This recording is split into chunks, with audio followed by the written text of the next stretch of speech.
kā lai mēs dabūjam, dzīvojam Dievu garā. Tas ir mums vispirms jāatsakās no tās informācijas, ko mēs katru dienu saņemam, no visādām ziņām, no viltus mācībām, cilvēku mācībām.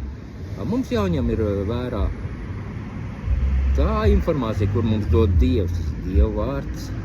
Tas ir tas, ko mūsu mācītāji mums māca, apustuļu mācība, informācija tā, kas mums dod dzīvību.